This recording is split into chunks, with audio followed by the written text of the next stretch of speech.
I was at school thinking that awakened people were very weak in this era, and that was because the world was too peaceful. Some students who were just a little stronger used that to intimidate the others and steal their money. I didn't remember who this bully was, but his arrogance was so big that he didn't even respect the teachers. The bully got annoyed when I got in his way and shoved me. Later, the teacher said she had high expectations for me. When I went through the awakening room to find out which element I had, I got a huge surprise. It was all of them, and every time I level up an element, I get a new random class. That was ridiculous. The infinite awakening power. But my starting points were all at 0. I needed to choose my first class carefully.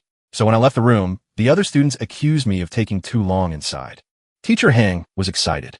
So I killed the mood and told her my class was Core Warrior, an awful class. I expected to be mocked by him and told that I should accept failure. But the teacher had a heart even bigger than her boobs. She said effort is more important. The bully from earlier showed up again and said in front of everyone that this speech was fake. He said the teacher should know better because she has mediocre talent, and that's why she is just a teacher. For the first time, I was furious, but the teacher accepted being insulted in front of everyone. The student explained that your class level will decide the rest of your life. And the weak with bad talents are just trash. When he said she could do well in life if she did favors for someone powerful like him, I gave up just watching and crushed the cup in the bully's hand. Maybe this soda will cool this idiot's head, I said out loud. Hong Qiang Sheng was a natural talent who didn't even need to use the awakening room. He attacked me without caring about my life. Not even a teacher could save me in time, but I kept my cool and blocked the attack using a blocking skill. The bully's face changed in seconds. The attack was completely reflected and his arm was destroyed. Changing was thrown meters backward. It was a crushing defeat. How is this possible? I didn't even understand what happened here, thought the small-rain bully. Everyone was shocked by the scene. The weak boy he now looked like a completely different person. His power and confidence were visible. The teacher was the most shocked person there. She saw it happen and knew that the exclusive ability of the warrior class, material perception, is elite level. It blocks 100% of incoming damage and reflects it back to the enemy in 0.09 seconds. Not even elite warriors fully master that. The hidden truth that nobody knows is darker than anyone could imagine. The truth is that Bai had gone back 20 years into the past. Bai is not a child. He is a man who lived every second of the last 10 years leading the strongest awakened team in the world, the Divine Squad. His mission is to eradicate demonic layers in the name of the highest authority known as God. This is the huntile layer the Divine Squad faces. Among the members of the Divine Squad is He Li, the Lightning Assassin. This mission classified as a rank L purification. The maximum difficulty level makes her presence crucial for victory. The team also includes Han Zalen, the Cloud Mage. Despite the extreme difficulty, Bai, the leader, believes that after this mission, he can finally take a vacation. The group support is Lucian, the Star Maestro, whose ability allows him to amplify gravity up to 100 times, enhancing attacks. Bai himself, known as the Sacred Swordsman, uses his ability, the annihilation of 10 domains. It's no wonder he leads such a powerful team. Together, they complete another mission, eliminating the SSS-ranked Demon King, Belelfagor. Han Zalen comments that the mission ended too quickly and that he would have liked to have enjoyed it more. Lucian observes that being a top priority mission that required the entire team, didn't it seem dangerously easy? Bei replies that the information indicated the Demon King was special, possessing 5 elements and a secret ability. Hila approaches Bai and asks if they will really take a vacation. She expresses a desire to go on a date with him, but Bai replies that everyone will go together to their usual spot to celebrate. Hila laments that her technique didn't work again. Next, Bai mentions that one of his colleagues did not show up for the mission. Lucian explains that the absent member had said he would take care of the remains, but did not appear during the fight. Hilo complains that this always happens and that the captain should be stricter about absences. At that moment, someone stealthily appears at the location and activates a purification mission. The individual attacks the group, and Han Shaolin is the first to be hit. The entire team is in shock. Bai tries to react, but realizes he cannot move his body. The adversary reveals that throughout the previous month, Bai's coffee had been laced with paralyzing agents. Then he uses his ability, the Forbidden Tomb, stating that to eliminate the strongest member of the group, he needed to ensure everything was perfect. The adversary, who in the past pretended to be an ally of the team, now declares that it is God's will for them to be eliminated. Next, the other members of the Divine Squad are eliminated before Bai's eyes. Furious, the leader asks why his former ally is doing this and what kind of deity would order such an act. The adversary replies that his old captain remains naive and attacks Bai, saying that his god needs no reasons. Bai retorts that they had been together for over 10 years and that he considered him practically family. The adversary claims that Bai still hasn't understood anything. He reveals that on the day they met, God was already moving the pieces and that the entire team was nothing more than pawns. That's why he pretended to be everyone's friend just to gain their trust and catch them off guard. With that, the adversary confirms that all members of the group have been eliminated and his mission is complete. After being hit squarely, Bai wakes up in a strange place. There he encounters a mysterious being whom he recognizes as Belelphegor. However, Bai questions this as the Demon King should be dead. Belelphegor, the SSS-ranked Demon King, states that he would not die so easily. He explains that this is his spiritual space and that the entire realm of Nia is his true vital essence. Getting straight to the point, Belelphegor proposes a deal to Bai. He reveals that his special ability, Return of Life, allows him to send someone to the past, granting them the chance to correct mistakes. Then he asks, wouldn't Bai like to do that? Bai, the team leader, thinks of his companions and recalls the good times they spent together. He concludes that all of this was taken from him by a traitor, and now he desires revenge. Thus, Bai declares that he will eliminate the traitor and all the gods he claims to serve. Belelphegor accepts Bai's answer, asking him to consider it a welcome gift. However, Bai, not being naive, asks what the price of this deal is. The Demon King merely smiles at the question. Next, Bai wakes up. He has returned to the year 21005 in the Holy Kingdom of He, a vassal state of Jiang. Bai realizes that he has indeed gone back in time, as he is in elementary school. Furthermore, at this time he had not yet awakened his powers being just a child. The elementary school teacher reprimanded Bai, noting that he always sloppy, was now sleeping during her explanation. As punishment, she put him in detention. Bai was still in shock, stunned by the reality of having traveled back in time. He saw faces he hadn't seen in over 20 years, and the situation seemed completely surreal. Despite everything, the class continued, led by Teacher Huang. She explained that in that world, there were 5 types of elemental powers: lightning, flower, cloud, core, and stellar. However, each individual could only manifest one of these elements in their body. The teacher demonstrated that her own power came from the rarest element, cloud.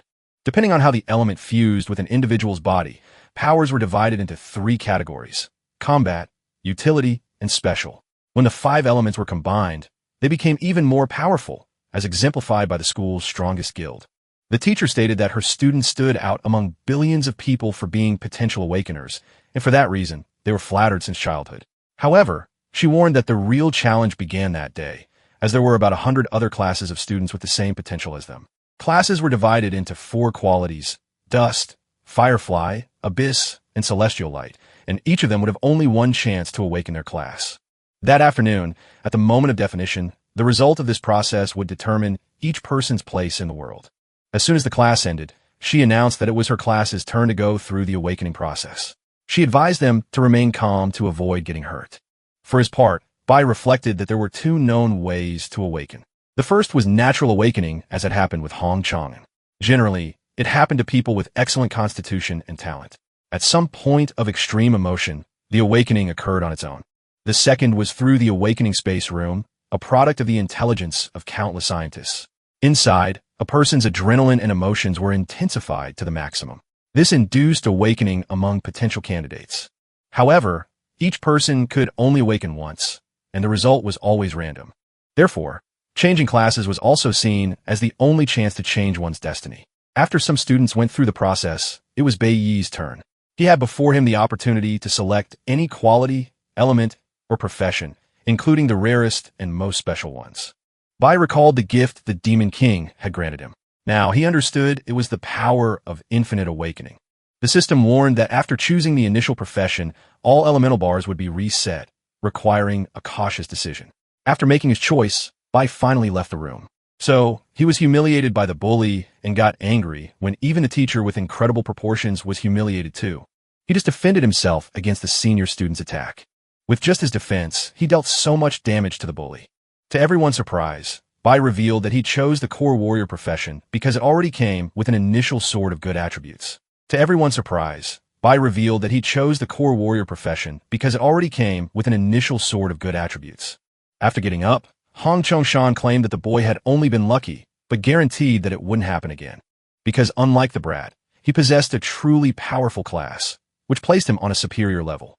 Observing all of this, Teacher Huang thought that what she had seen was not mere luck. After all, she had witnessed with her own eyes her student blocking the blow at the exact moment he was about to be hit. And then he retaliated the attack with precision, something that even she, as a teacher, wouldn't be able to do. Furthermore, there was the fact that her student had awakened just a few minutes ago. Someone with little combat experience shouldn't be capable of such a feat, so she wondered how Bai had managed it. Back in the fight, Hong Chang declared that the boy should bear the consequences of his actions and that he would teach him his place in the world. In turn, Bai thought that choosing the weakest class was a mistake for those who didn't possess the knowledge he had, which was why the others were shocked. But since he came from a future, he knew very well the attributes and qualities of all classes, including the one he had chosen. Some students questioned if the fight would actually happen, as using powers to duel at school was strictly forbidden. They believed that Hong Chang acted with such arrogance only because he was the son of an influential government figure and the school principal's nephew. On the other hand, Bai was seen as a nobody, and many imagined that he might even be expelled. The teacher, aware of the situation, tried to appease the spirits and calm the students. However, the bully had no intention of letting things go. He declared that even if Bai knelt and begged for forgiveness, he would not stop punishing him. Meanwhile, Bai pondered that the difference between the qualities of the classes lay in the attribute bonuses, which were entirely distinct. In dust quality, the bonus was 100%, which meant that the values remained unchanged. The same profession in firefly quality received 150%. In abyss quality, the percentage was 200%. At the moment of awakening, abyss-level professions already possessed double the attributes of dust-level ones. This disparity in power, he knew, was an insurmountable chasm. Knowing this, the nerdy student thought that Bai was in trouble, as he was clearly inferior to the bully. He wondered why Bai had decided to confront someone so superior to his newly awakened abilities.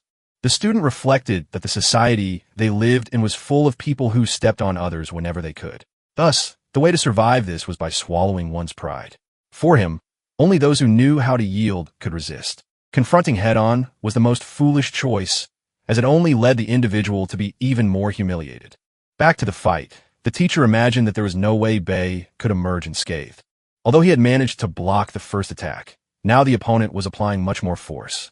Counting on a guaranteed victory, Hong Chang stated that the boy would have no way to dodge. However, Bai claimed he had no intention of dodging. He used an ability called Ghost Step. In this way, the opponent passed through Bai without even touching him. Not only that, but Hong Chang-jin ended up injuring himself with his own knife.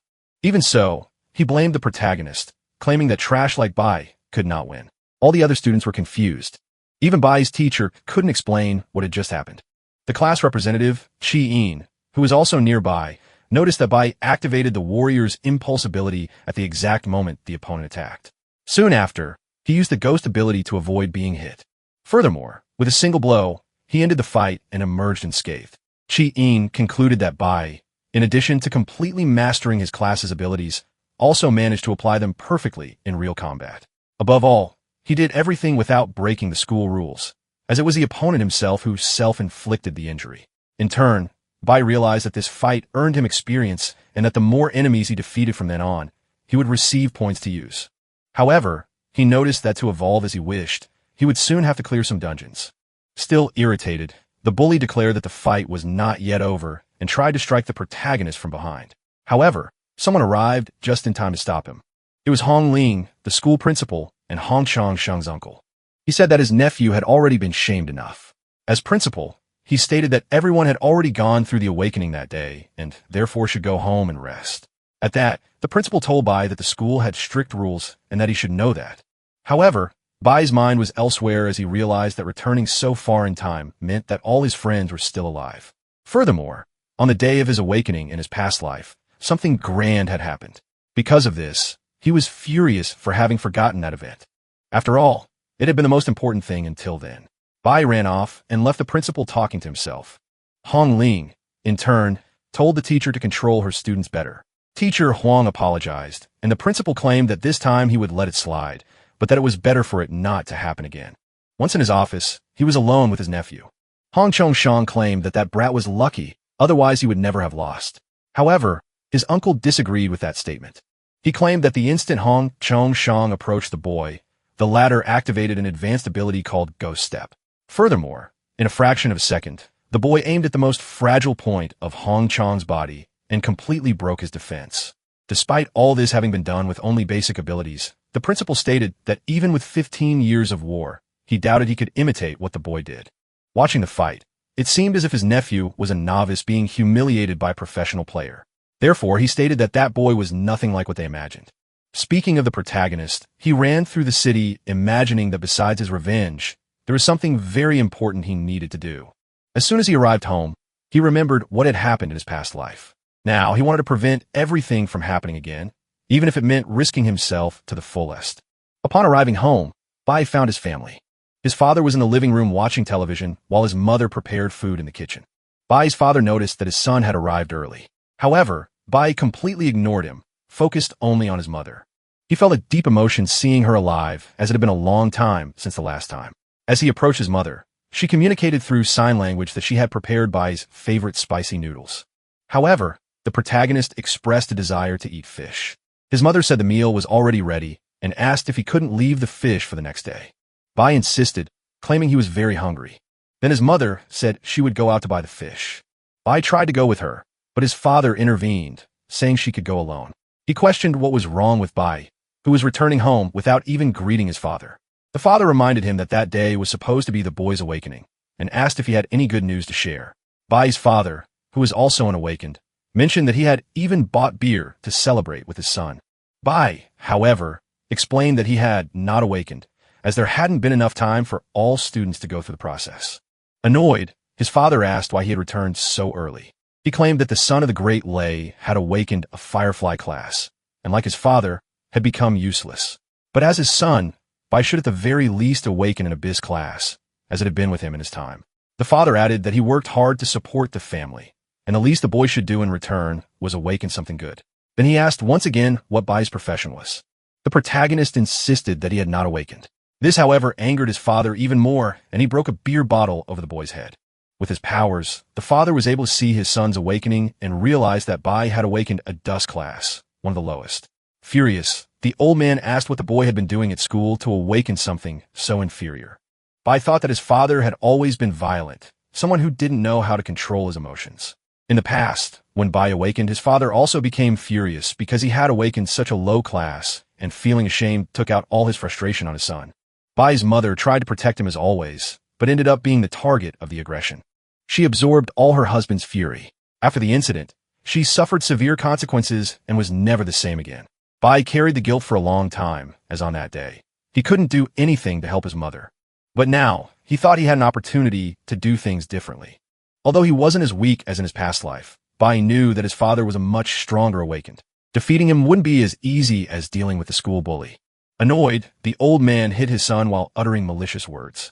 While being beaten, Bai could only think of getting his mother out of there as quickly as possible. At least he managed to get her out of the house. However, immediately afterward, he saw something he didn't want. His mother had returned home, arriving right in the middle of the conflict, exactly as in his past life. Bai wondered why she had returned so early. Extremely angry, the father blamed his wife for their son's weak awakening and didn't seem willing to stop there. In his past life, the protagonist held a grudge for what had happened. At one point, he managed to avenge what happened to his mother, but ended up being arrested. However, he felt no remorse as he believed the old man had received what he deserved. Back in the present, Bai tries to protect his mother, acting differently than he did in his previous life. However, his father still proves to be much stronger than him. This is because awakened individuals, even without using their abilities, possess superior strength compared to ordinary people. A normal person would not be able to withstand a simple punch from an awakened individual. Although Bai manages to withstand the blows, his mother in turn tries to protect him at all costs. However, the old man shows no intention of stopping. He claims he was extremely happy to learn he would have a son, as he believed the son would finally bring honor to the Bee family. Now, however, he declares that his family's honor has always depended on him. Furious, he questions why his wife had to give birth to a good for nothing. He tries to hit her with a chair, but fails. This is because the protagonist used his ability to protect his mother. Furthermore, he draws his sword and pushes his father away with a strike. After this, the old man realizes that the boy was in fact lying. He then says that the boy is finally learning to be a man, but still has a long way to go to achieve that goal. Next, he goes on the attack and manages to break the protagonist's sword. Not only that, but he also delivers a powerful blow. Bai realizes that he is in fact no match for such superior power and feels his entire body aching. His father, in turn, states that he does not like to be challenged and does not hesitate to use force. The protagonist stands firm and does not dodge the attack. His father says that the boy is brave, but claims that it is useless after all. He is still weak. Bai in turn thinks that he will not allow any tragedy to repeat itself in this life and endures whatever comes. His father, on the other hand, is venting all his anger, stating that he is the one in charge of that house. However, someone knocks on the door just as he was at the peak of his fury. Annoyed, the old man asks who is disturbing him. He opens the door and is surprised because on the other side are the vice captain of the inspection force and an allied investigator. The protagonist's father asks what they are doing there. Luing explains that they received a report that a dangerous fugitive was seen in that area, and they're knocking door to door until they find him. The old man claims he has not seen anyone suspicious around, otherwise he would have already reported it. However, the vice captain sees the protagonist and asks what happened to the boy. The father says that the boy fell on his way home, but there is nothing to worry about. However, the protagonist speaks up claiming that his father did that to him. Upon hearing this, the old man cannot believe that the brat actually said that in front of the police. Minutes before entering the house, Bai had already made an anonymous phone call to report the situation. He imagined he only needed to buy enough time for the authorities to arrive. His father tried to hide his reaction to Bai's statement. However, Bai continued, describing his father's actions in detail and stating he was willing to testify and undergo a physical examination. He also claimed that the law is explicit regarding the treatment of awakened individuals who cannot control their strength. The police officers were surprised by the boy's knowledge and the clarity of the details he presented. Given the evidence, the vice captain ordered the protagonist's father arrested, deeming the situation clear. Furious, the father tried to attack the boy, but was restrained by the officers. As he was being led away, he promised that this would not go unpunished. Next, the protagonist's mother hugged him tightly. He felt happy that he had managed to protect her this time, but he knew his father would be detained for a maximum of 15 days. He pondered that he would need to resolve the situation definitively or everything would go back to how it was before. During the commotion, the protagonist took the opportunity to grab his father's key. This key opened a safe that his father kept hidden. After all, his father had betrayed his own companions in the past because of this safe. That was what allowed him to ascend and obtain a higher class. In his past life, Bai only discovered these details after his father's death, as his father kept everything a secret. Now, however, he believed that possessing such an artifact would give him the necessary advantage. With a dagger like this, it would be possible to clear demonic layers and level up quickly. The only problem was that all layers were under the control of the Divine Squad, which only accepted guild members. Despite this, there were smaller layers managed by Bai's school. He had known about one of these hidden layers in his past life. Therefore, he considered it best to deal with this quickly to strengthen himself. Meanwhile, at the police station, the officers regretted that the lead on the criminal Snow had turned out to be false. Regardless, the captain claimed they couldn't let their guard down because if Snow were truly at large on the squad's anniversary, it would be a real scandal. At that moment, the protagonist's father tried to convince the police officers to release him. He said that if he were released, he could intercede with a friend who managed the best maternity hospital in the region, as the captain's wife was pregnant. However, Ling stated that he would not be easily bribed. He mentioned that Mr. Bai had once been a guild member and wondered how he had ended up in that situation. The investigator claimed that attempting to bribe a police officer would only worsen the father's situation. Upon hearing this, the father became even more irritated with his son. Returning to the protagonist, he entered a lair. He thought that once discovered, guilds usually set up garrisons in these locations. Demonic lays filled with beasts and demonic or OES were the best option for the newly awakened to evolve. However, due to the dangers, novices always entered in teams, accompanied by a more experienced officer. In his past life, this lair remained hidden for 5 years and was only discovered after an incident when the accumulated monsters managed to escape and invade the surroundings. A lair like this usually required 3 rank awakened individuals. A more dangerous lair, however, required a team of 5 people with at least 2 rank D awakened individuals.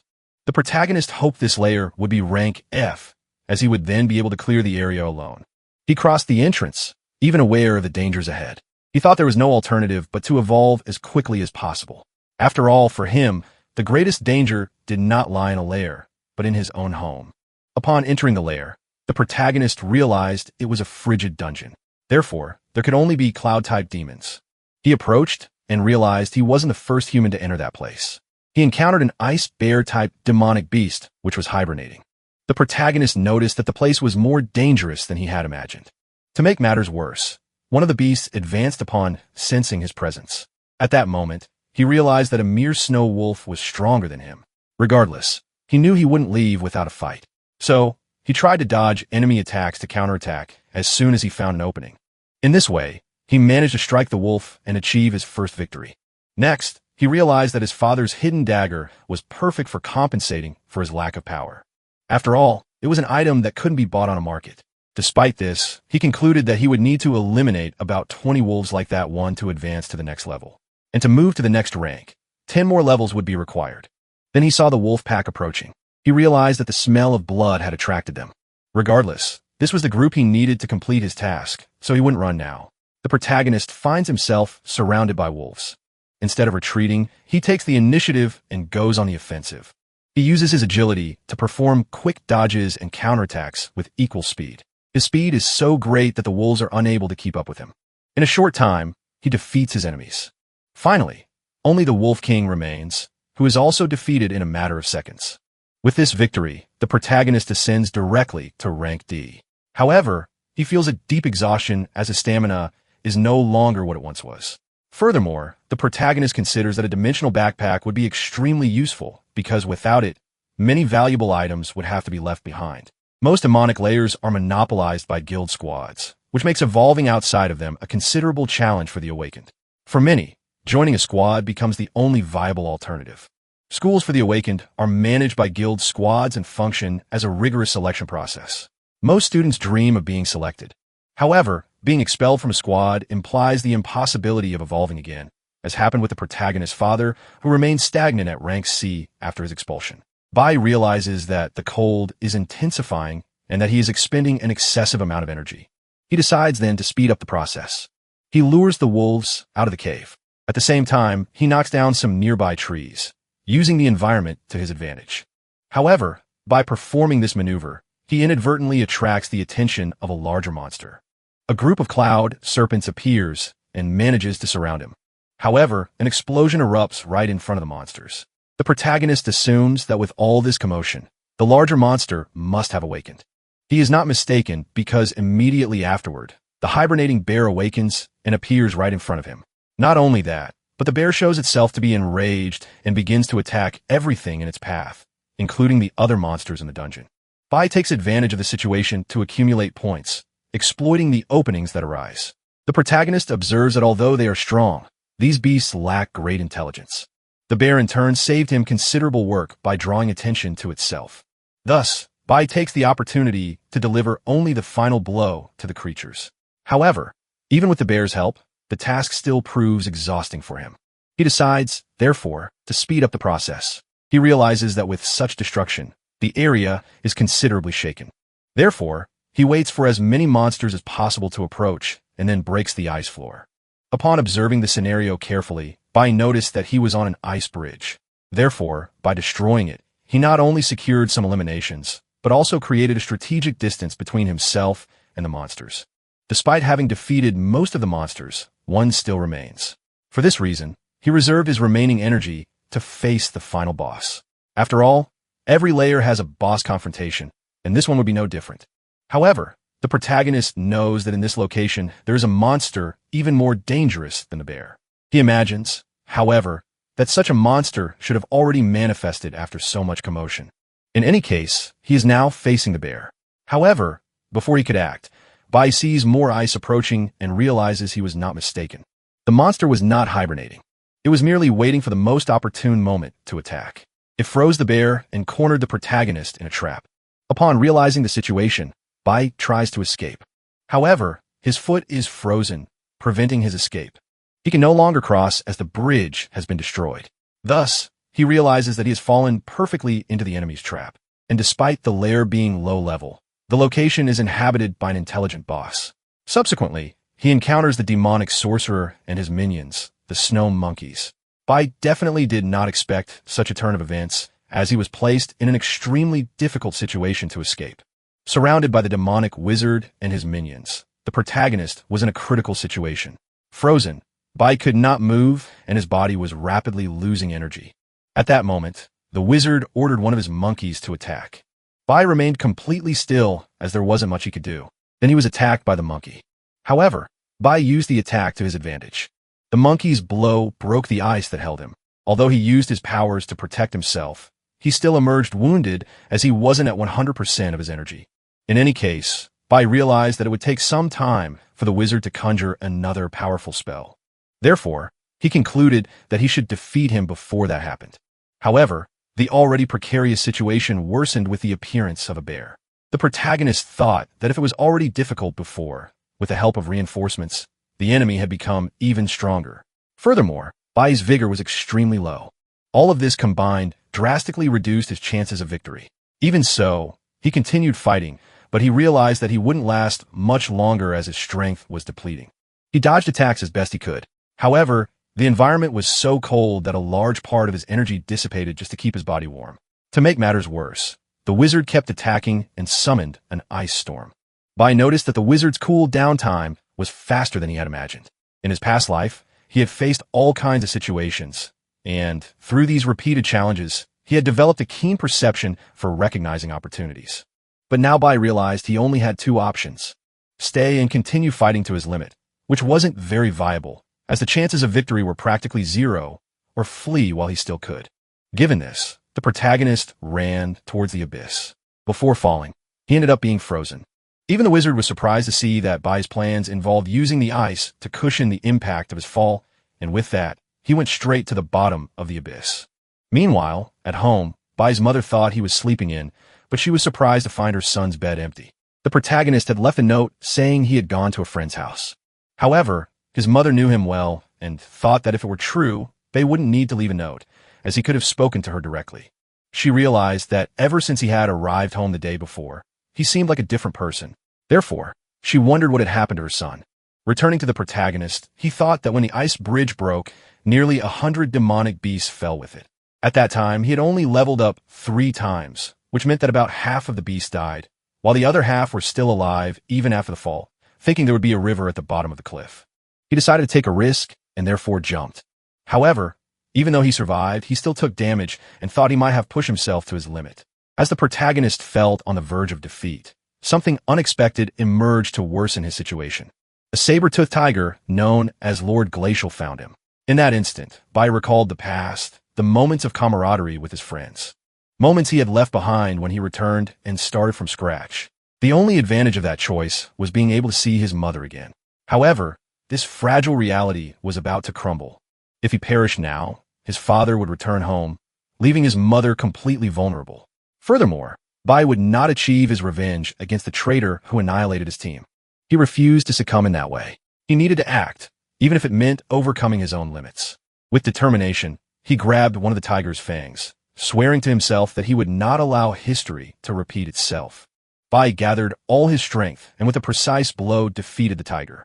In this way, he managed to get up. However, that was a tiger's den, and soon the others emerged, ready for battle. However, the protagonist knew that it was in moments of life or death that a class advancement could be awakened. What didn't kill him, in fact, made him stronger. Although he was surrounded by powerful enemies, the protagonist was filled with adrenaline. He realized that the acquired bonus was not enough to level up, but in return, he had gained a new ability. It was time then to test this power in practice, as the first target was right in front of him. Bai wasted no time and executed the move called Sanctuary. All the surrounding creatures felt the pressure of his strength. With a single attack, he managed to take down several monsters, and consequently, his attributes increased. In this way, he felt more prepared to return to the boss and clear the dungeon. The monsters now became significantly weaker as Bai was at rank 8, and even the cold no longer bothered him. His Sanctuary move absorbed all enemy attacks and returned them at once to the attackers, but it was a resource that could not be used constantly. In any case, Bai had recovered his vigor. Reflecting, he barely knew how long he had been in there and thought it best to return home soon. At the top of the hill, the boss rested. He had a cabin he used as a refuge along with his allies. However, his tranquility was abruptly interrupted as the protagonist appeared and declared he was there to settle his scores. At the protagonist's house, his mother was worried, not knowing where her son had gone and fearing that something bad might have happened. Meanwhile, Bai had just invaded the boss's cabin. He threw the bear at the enemy's dwelling, destroying a considerable portion of it. Upon encountering the boss again, Bai immediately showed that he was not to be trifled with.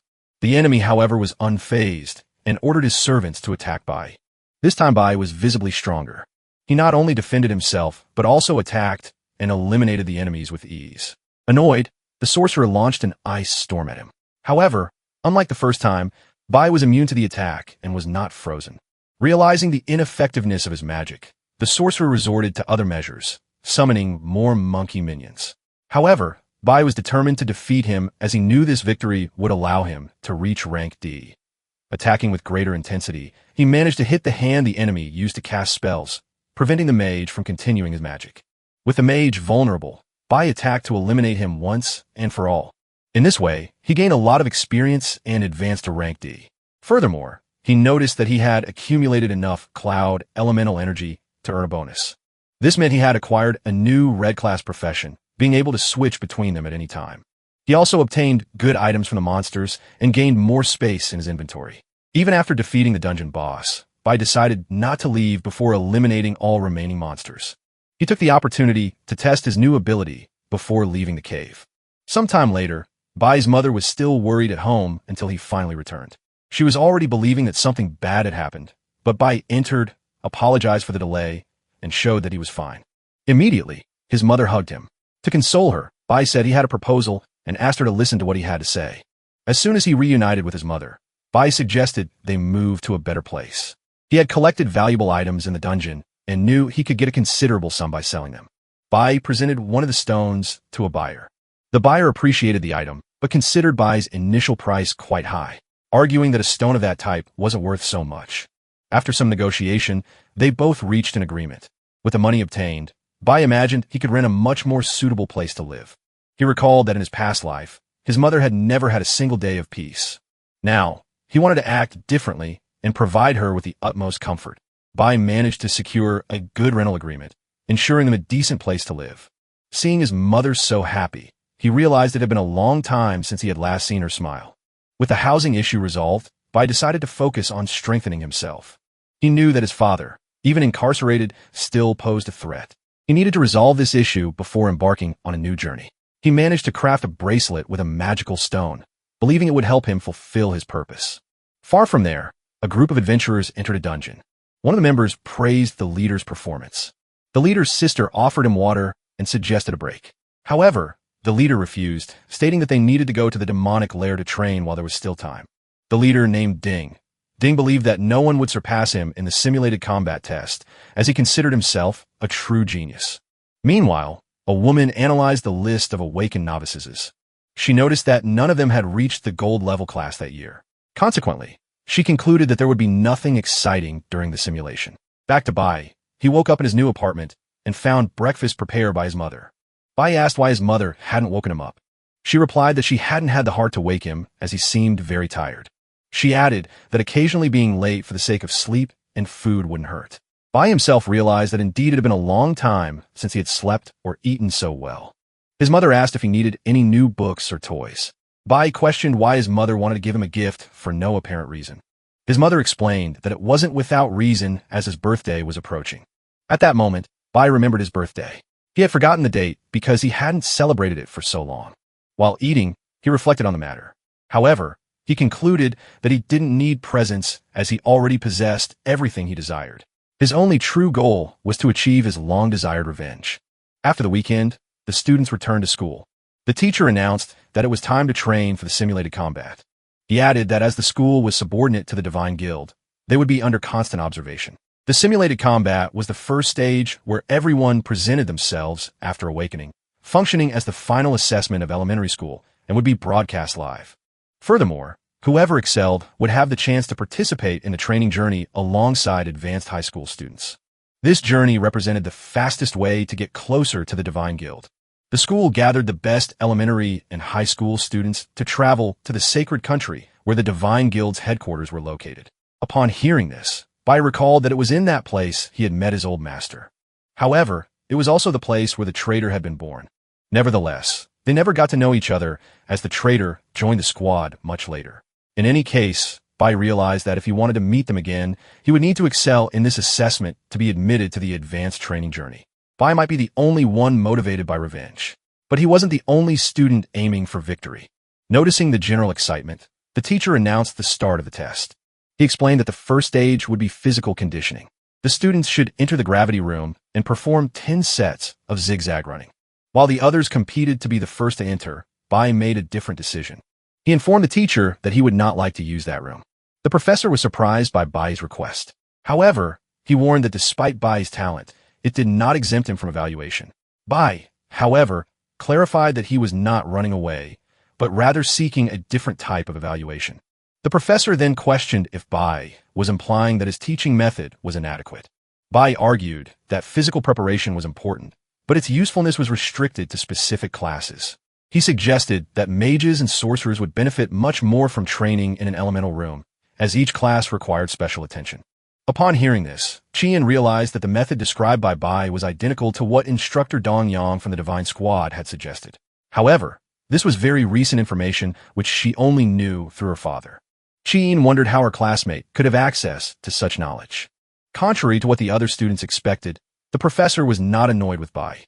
In fact, he found the young man's suggestion quite interesting. He explained, however, that with so many students in the school, it was difficult to adapt individual training in such a short time. For a teacher, deciding between guiding a student's training or allowing them to follow their own path was a great dilemma. Bai reflected that in his past life, he had been fortunate enough to find good teachers. Without them, he would never have ascended the ranks. He knew he could trust his masters, and now he asked the professor to trust him, too. The professor decided to allow Bai to train in his own way, but asked what his plans were. Bai replied that he wished to set the elemental room's pressure to the maximum level. Knowing he could not reveal the truth, he explained that despite being a warrior, he wanted to balance his skills and improve his weaknesses. At that moment, Chi-In, his classmate, declared that she also wanted to use the elemental room as she was a mage. She asked to train with Bai, but he preferred to do it alone. Upon being rejected, Chi-In stated that she would use that as motivation to prove her worth and earn Bai's trust. As Bai and Chi headed to the elemental room, the nerdy classmate thought he would have to work very hard to reach their level. Back to Bai, he was alone in the elemental room, determined to use the space to acquire new skills away from curious eyes. After all, everything that happened there was monitored, and only in a room like that could he obtain skills from other classes without raising suspicion. Exposing himself otherwise would put a target on his back. As for the other students, Bai decided it would be better not to get involved with them. After class, Bai tried to go home alone. However, he was caught up by his classmates. He thought that in his past life, the three of them were best friends and always walked together as they were the school's outcasts. Now, however, he only thought of his revenge and believed that friendships would only hinder his goal. His nerdy classmate began to notice that ever since the awakening exam, Bai was different and no longer wanted to hang out with them. Even so, Bai approached the nerd and advised him to get his lungs checked as soon as possible. Then he got on his bicycle and left, leaving the two students confused. Bai recalled that in his past life, his classmate had been diagnosed with a lung disease that, due to being discovered late, led him to perish early.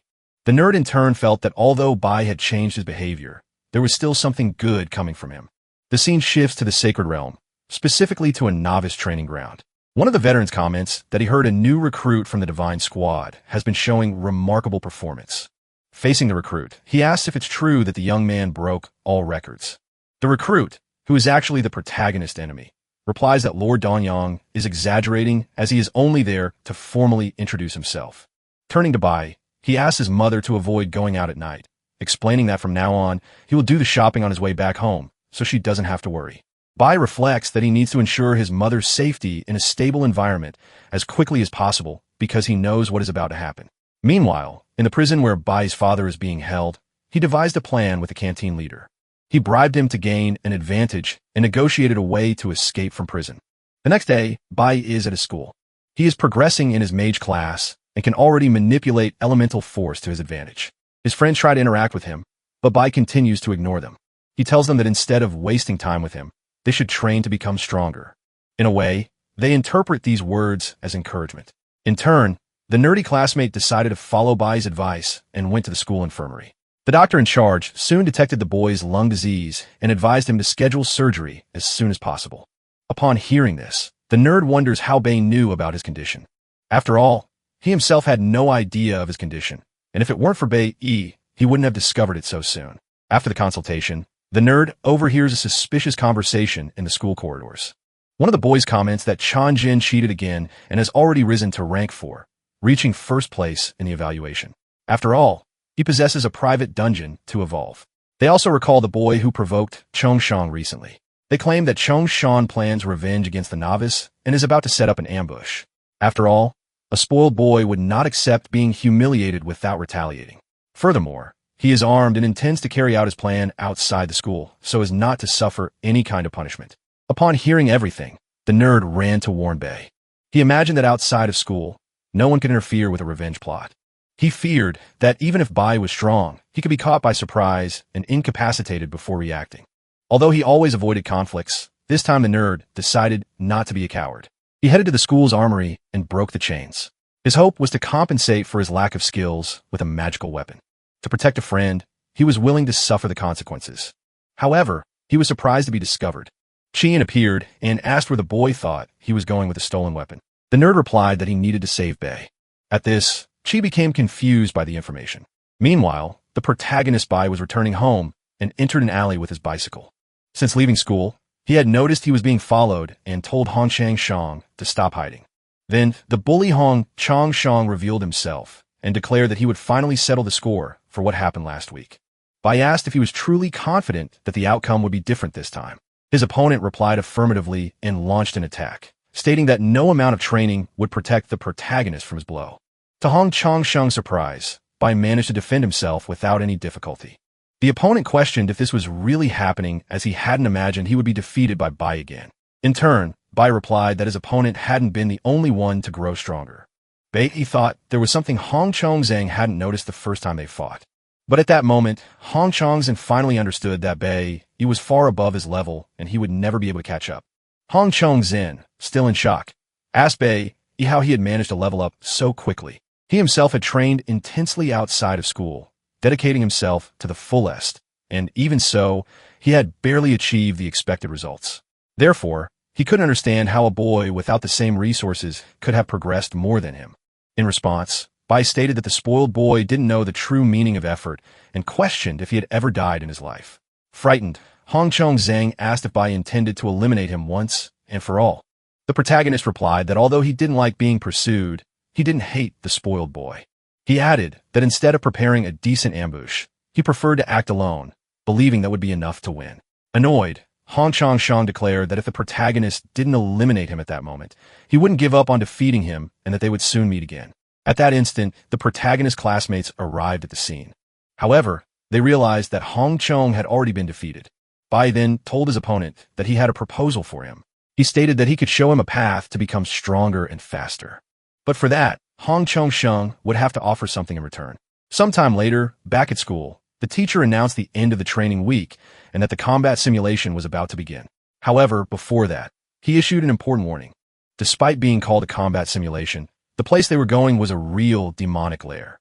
Much of the danger had been sealed by barriers, but it was still no joke. Therefore, students should be cautious of the creatures inhabiting it. To assist, senior high school students would accompany the novices, but they would only interfere if necessary, as the main objective was to ensure everyone's safety. Teams would consist of 4 to 5 students, with a veteran leading each group into a dungeon. Each could choose between rank F or rank E demonic layers.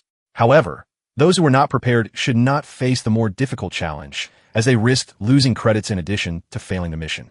Next, the teacher allowed the students to make their decisions and asked those who felt confident enough to face the more difficult layer to raise their hands. Chien was the first to speak up. Hong Chongzhen did the same immediately after.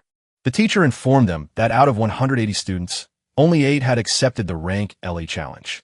Therefore, the rest will be distributed among the rank F layers. However, the protagonist spoke up and declared that he wished to challenge a rank D spiritual Jade demonic layer. After the protagonist Bai made such an unusual request, the professor was left speechless. Not only him, but all the other students were also astonished. In turn, the professor questioned, "What kind of crazy idea is that?" At that moment, Hong Ling intervened, arguing that dank layers are meant for veterans, too dangerous for a novice. He declared that he would not allow such a risk. Still, Bai countered, stating that according to the school's rules, there is no explicit prohibition. Each student has the freedom to choose the rank they wish to challenge. He added that the institution's focus is to discover exceptional talents for the Divine Squad, and that such talents are defined by courage, strength, a sense of responsibility, and a natural gift. He then questioned whether the director would truly take away his chance to prove his worth. Hong felt cornered, but argued that to enter the lair, it was mandatory to be in a team. Insistently, Bai stated that he could manage on his own. However, the director reiterated that according to the rules, forming a team was essential for the student's own safety. Next, Chi-in spoke up, declaring that she would go with Bai. The director hesitated to allow it, claiming that the girl's father would not approve. However, Chi-in stated that she did not want to be left behind and also wished to have a chance to get the highest score. In turn, Bai refused to help, insisting that he would go alone. However, the professor intervened, saying that refusing was not an option. If Bai truly wanted to go to D-rank lair, he would have to agree to go in a team.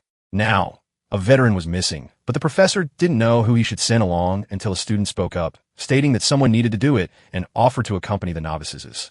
At that moment, the professor introduced the student Zealing and asked him to look after the young ones. Chi-in commented that this veteran had almost joined the school's guild. Meanwhile, Bai thought that he had never heard of that young man. On the other hand, Zealing thought that Bai was just a boy wanting to show off in front of everyone, and that he barely knew what was coming. In any case, the professor declared that with the team formed, they could proceed to the test. He added that inside the lair, camera drones would accompany them to broadcast everything live. As a professor, he strived to keep all students motivated and expressed his eagerness to know who would achieve the highest score this year. Bai was fully aware that the Awakened School had been built upon an ancient and vast demon lair which had been conquered long ago. The middle and high school sections were integrated into the same complex. This main lair had spawned numerous smaller ones, ideal for students to use in their combat tests. Most of these secondary layers range from F to D ranks.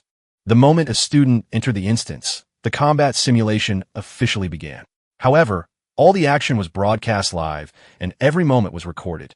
For this reason, Bai pondered that he needed to be cautious not to expose all his abilities in front of strangers.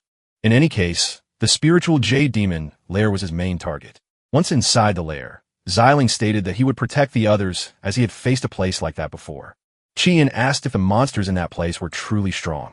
Zealing replied yes, but pointed out that the school had sealed off the most dangerous monsters, making the emergence of something truly threatening, like a boss, unlikely. However, he warned Chi not to underestimate the other monsters because even with the most dangerous ones sealed, those that remained were considerably powerful. Zealing claimed that as a veteran, it was his duty to protect the novices and therefore he would help them earn some student credits. Next, Zealing noticed the protagonist advancing alone without waiting for him. He warned that if Bai continued like that, he would end up attracting monsters. In turn, the protagonist declared that he was fed up with so much talk. He added that he didn't need help and asked Zealing not to get in his way. Zealing was dumbfounded by such audacity. In any case, everything that happened there was broadcast live. Everyone at the school, whether students or teachers, could follow what was happening in the layers. Meanwhile, at the school guild, the guild's vice leader was watching the broadcast and commented that he had found something quite interesting. He explained that this year, there was a freshman who had deliberately chosen a D-rank lair. His boss asked what class that student belonged to. The vice leader replied that the boy belonged to the Green Warrior class, considered the most useless of all, and expressed a desire to follow him to discover the source of such confidence. Meanwhile, one of the students was terrified. He was terrified because he was in the Frank dungeon, the weakest in the school. His teammate reminded him that as a caster he should stay in the back, offering support, and that there was no need for so much tension. Then the student asked how an F-rank dungeon, considered weak, could be so frightening. Little did he know that elsewhere the students in the E-rank dungeon were facing much greater difficulties. A group had just been ambushed and was being tended to by a healer. In this scenario, Hong Chanjin spoke up, stating that he would fight alone if necessary. After all, his goal was to surpass his rival. Meanwhile, inside the D-rank dungeon, Bei Yi, the protagonist, was facing powerful monsters and defeating them one by one. Impressed, Chi, his teammate, asked how he had managed to do all that by himself. Bai explained that the monsters that were sealed, only able to use half of their strength, and therefore were not as powerful as they seemed. Nevertheless, Chi-in was delighted by the explanation and stated that even with her best efforts, she was still far from reaching him. Bai advised her not to worry about others, but about herself, because only then would she truly evolve. Upon hearing this, Chi-in found him even cooler and promised that she would do her best to catch up to him one day. Unlike her, Zealing did not like this arrogant attitude at all.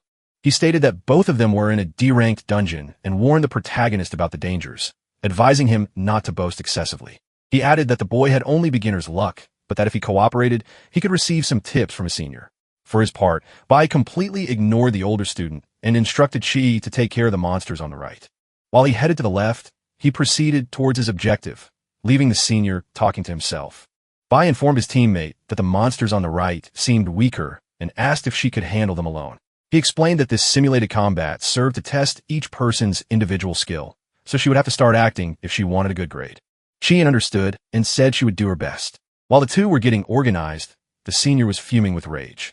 He thought that the arrogant boy was just complicating things. The protagonist's performance was observed from afar. The teachers could barely keep up with the other students who were completely engrossed in Bai's feats.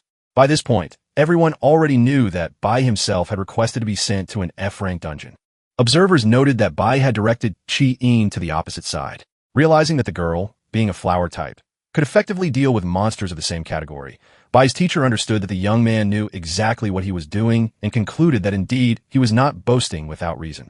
Previously, Bai had noticed that star-type monsters were emerging from the cave on the right. These monsters, besides being low-level, were weak against the flower element, the class representative's specialty. Aware of this, he allowed Chin to fight alone as he believed she would be able to defend herself in a way he was not mistaken. As a mage, she possessed the appropriate skills to face those monsters and therefore was able to defeat them with relative ease. Bai knew that at E rank, mages acquired a basic skill specific to their class. Chi-Yin's skill allowed her to use plants to create a poisonous barrier. However, for her first time in dungeon, facing higher-level monsters alone and still maintaining her composure was truly surprising. Bai thought that the D-rank monsters should all be sealed and considered that he could let Chi-In handle the rear. This way, he imagined he would achieve a high score without revealing his true strength live. However, it would not be possible to continue if he were constantly followed by the transmission equipment. While Bai pondered how to proceed, the senior Zeeling remained in his corner, consumed by rage. Zeeling did not like being ignored and now intended to do something to hinder the protagonist. At that instant, he shot an arrow in Kain's direction. The arrow did not hit the girl, but passed right by her and went into a cave. When questioned by Chin, the senior Zeeling claimed he only wanted to grant a buff, but she had dodged. His lie might have gone unnoticed, but the arrow did not, as it served to awaken a monster that was dormant in the cave. A two-headed lion, much stronger than the common monsters of that dungeon, was now furious and about to unleash its wrath. The protagonist immediately realizes the gravity of the situation, noticing that his colleague is in trouble. She tries to use her magic to contain the creature, but her efforts are insufficient. She is left at the mercy of the monster's attacks. Zeeling in turn laughs at the situation, satisfied with the chaos he caused. In contrast, Bai acts quickly in defense of Chi-In. He realizes that the creature has not been contained and decides to intervene before the worst happens. However, Bai only manages to wound the monster without killing it. He concludes that the creature is faster than he imagined. Observing closely, Zeeling reflects that he knows the dungeon like no one else. He knew exactly where the two-headed lion was and the dangers it posed. That's why he didn't hesitate to release the monster to disrupt the protagonist's plans. Furthermore, Zeeling even strengthened the creature with his own ability. Realizing the abnormality of the situation, Bai considers using his full strength as he sees no other alternative. He then orders Chi-In to retreat, explaining that she won't be able to help at that moment. The monster, without wasting time, attacks. However, instead of retreating, Chi-In tries to help with her magic. She casts magical roots to bind the creature and creates a wall of vines with 3 layers of protection. Even Bai is surprised by her action. The girl states that although Bai doesn't think it's a good idea, she can help him defeat the monster. Despite the danger, Chi-In insists on fighting. Upon witnessing this, the veteran thinks that the girl was almost swallowed just now. He wonders what drives her to persist in facing the monster, despite the risk. The protagonist himself confesses that he expected Chi-In to freeze in fear, but he realizes that the girl possesses greater emotional strength than she appears to have. Chi-In declares that she worked too hard to get there and will not give up at this point. Chi-In added that as long as Bai was by her side, she would not die. Bai in turn warned that the power of the 3 layers, though useful, was limited and advised her not to overdo it. He recalled that the Chi-In for his past life had been brilliant since elementary school. Always optimistic and confident, she was also generous. Although she came from a powerful family, she was always kind to everyone, which led her to be elected class representative given the trust she inspired. After that period, Bai lost contact with her, assuming she had led a normal life. Now, however, he felt he could trust Jiin, and if no unforeseen events occurred, he might be able to overcome the situation without revealing his true power. Observing the scene, the veteran doubted that the two could defeat the monster. After all, he believed that excessive confidence was not enough to win battles. With such limited powers, it was impossible for novices to defeat such a powerful creature. He imagined it was only a matter of time until they begged for help. Next, the monster managed to free itself from the roots. Bai announced that he would distract the monster, asking Chi to attack the lion at the right moment, aiming for its core. He moved away. He believed that because he had wounded it, he would be the creature's main target. Certain of his strategy, Bai ran towards a lake and jumped into the water without hesitation. He dove deep, but the monster followed him. However, Bai had attracted the monster exactly where he wanted it. As soon as he gave the signal, Chi used the magical vines again, trapping the creature. The monster was now vulnerable to attacks, and seeing itself trapped fell into despair. Chi-in with the vines completely immobilized the lion, leaving it unable to move. Furthermore, she applied poison to weaken it even further. Bai realized that the lion would no longer be able to free itself. Then he stated that this was the perfect moment to complete the test with a maximum score. Xiling gaped at the scene, unable to believe what he was seeing. After all, not even he, an experienced veteran, could immobilize such a powerful creature. Realizing his plan had failed, Xiling felt annoyed, but acknowledged there was little he could do. In the broadcast booth, the director watched everything along with the other team members. The protagonist professor praised the students' reaction time and demonstrated leadership. For him, there was no doubt who would achieve the maximum score in that test. He and the others speculated that if the full recording were sent for guild analysis, they might even break the historical score record. However, amidst this anticipation, the transmission was suddenly cut. Xiling had intentionally knocked down the drone, believing that this way, Bai wouldn't achieve the maximum score. He assumed the protagonist hadn't yet noticed the drone's fall, as he had seen him distracted talking with his colleague. Xiling approached and declared that they were finished and could therefore leave the dungeon. After all, he himself couldn't stand staying there any longer. In turn, Bai stated that the veteran knew exactly what he was doing by awakening the sleeping beast.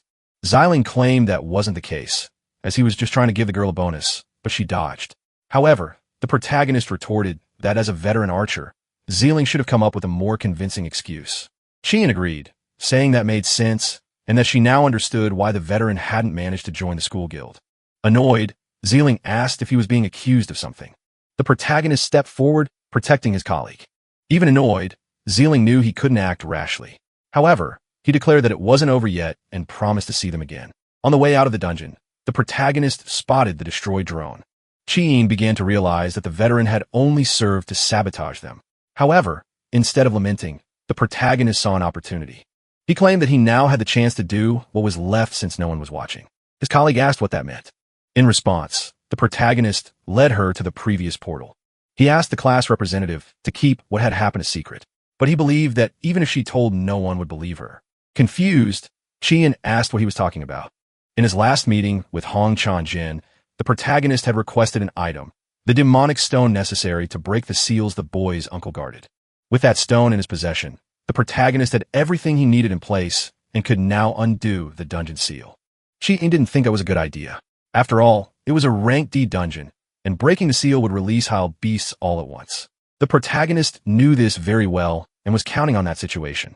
But he reassured his colleague, claiming that even with the seal broken, the creatures would still have their powers reduced. Even so, Qian argued that just the two of them wouldn't be enough to defeat so many enemies. However, the protagonist stated that he would do it alone. Qian was truly startled when she noticed something.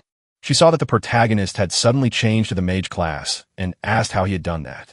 The protagonist Bai, he asked his colleague Qi to wait outside. Then he undid the barrier and the monsters appeared. Bai, he stood before the creatures. Qian watched apprehensive about his safety. However, the protagonist knew exactly what he was doing. He used his mage ability to freeze the enemies. The creatures were immediately incapacitated. She was deeply impressed by such power, especially since she herself had barely managed to defeat a single lion. Seeing her colleague freeze several enemies at once with such ease left her in shock. In turn, Bai explained that those monsters sealed for so long must have been on the verge of exploding. He stated that he needed more space. Quickly, Qian moved away, allowing her colleague to act. A short time later, new monsters appeared. This time, there were wild flame leopards. The protagonist noticed that although these monsters were ranked D, the long period of sealing had reduced their strength by half. So, he again used his freezing ability to control the enemies. The instant he saw another enemy approach, he quickly exited the mage class and switched to warrior mode as he now needed to fight hand-to-hand instead of using magic. They thought the enemies would try to catch him off guard. However, the monsters were not as cunning as he was. At that moment, the protagonist switched back to mage mode and managed to freeze the leopard. Witnessing all this, Chien was shocked by her colleague's ability to switch classes and with such speed. Now she understood why Bai had desired so much privacy in the elemental room, considering that the basis of the mage class is to release energy as forces of nature or manipulate objects of the same element. It made sense to practice in an elemental room. Chien believed that the more mana she had and the more times she could cast spells, the stronger she would be. However, upon seeing Bai fight, she concluded that the most important thing was control.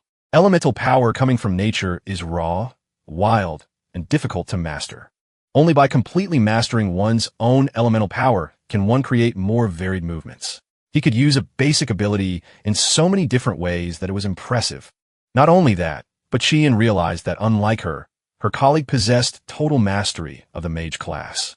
Chien admits the truth. Her colleague had long surpassed everyone else.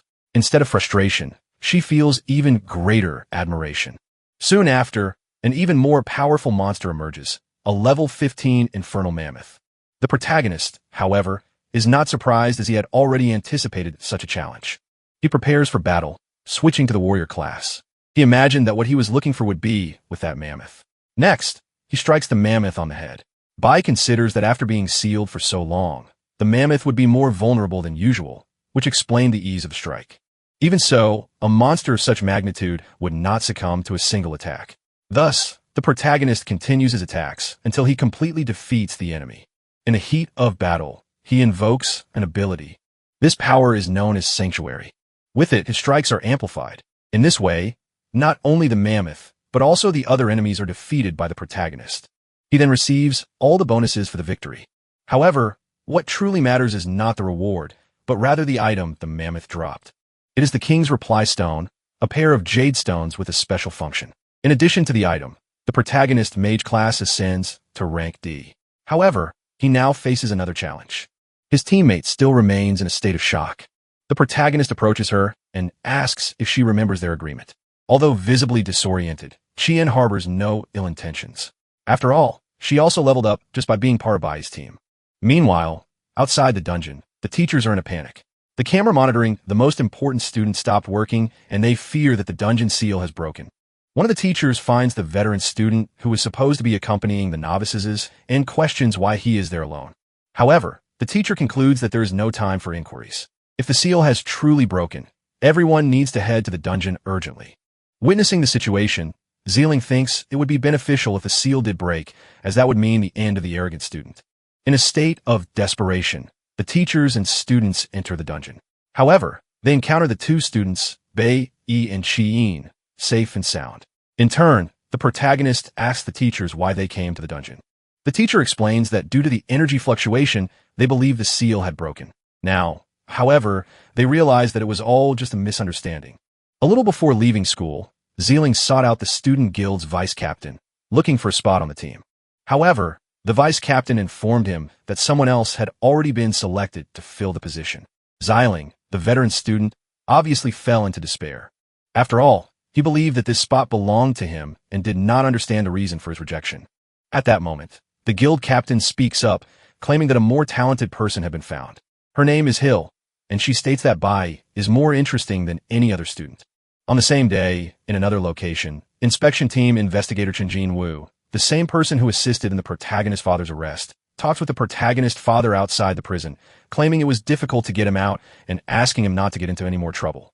Chen Wu informs him that Captain Hong will arrive soon and states that Mr. B already knows what to do. Upon receiving a call from his boss, Chen Wu announces that he is leaving and adds that Mr. B knows how to get home by himself. In turn, the protagonist's father expresses his anxiety about this. Upon returning home, the protagonist's father had a surprise. His wife and son were not there. Irritated, he began to smash objects, wondering how they dared to flee. His rage grew to such an extent that he wished to eliminate his own family upon finding them again. Meanwhile, the protagonist presented his mother with one half of the resonance jade. He instructed her to keep the object with her at all times. From that moment on, the other half remained with Bai. Bai explained that if she were in danger, she would only need to break her half of the jade. The other part would be instantly signaled. The protagonist stated that only then would he feel at ease leaving her alone when he left home. Bai thought his mother had never received a gift like that. In fact, she had never even had the basic things every woman should have. His mother commented that Bai shouldn't spend all his time attached to her, as at his age, it was common to go out and have fun with friends. The protagonist replied that it was fine. After all, he didn't need friends. His mother, however, disagreed, arguing that he needed to make friends, as it was essential to have important people he could count on. Bai recalled his past. Aware that he had once had friends, he wondered if in this life he would find friends again. Sometime later, Bai headed to another demonic lair. Having resolved his other pending matters, he wished to focus on strengthening himself and found a rarely used lair due to its extreme difficulty. With the goal of improving himself, Bai entered the dungeon. He reflected that in his past life, he had become a Heil warrior. However, that didn't prevent his companions from being eliminated. Now he wanted to act differently, knowing that strength alone wouldn't be enough. In any case, evolving was important. But this time, the protagonist adopted a more individualistic mindset. For him, there was no point in having friends. It was better to focus on himself than on a team, because on the day the gods decided to toy with him again, dying alone would be preferable to seeing his friends eliminated before his eyes. Above all, he wished to become stronger than anyone else and intended to do so as quickly as possible, even if it meant fighting with all his might. Bai still considered himself weak, as he believed he couldn't defeat his father, even fighting with all his strength, not to mention the one who killed him in his past life. Furthermore, there were no shortcuts, and the option to give up the fight didn't exist. His only alternative, therefore, was to evolve to the fullest until he reached a level superior to that of his enemies. Facing the monsters, the protagonist invokes the Sanctuary skill. With it, he eliminates several of them. However, time is running out as the dungeon gate is about to close. He knows he needs to defeat the boss quickly.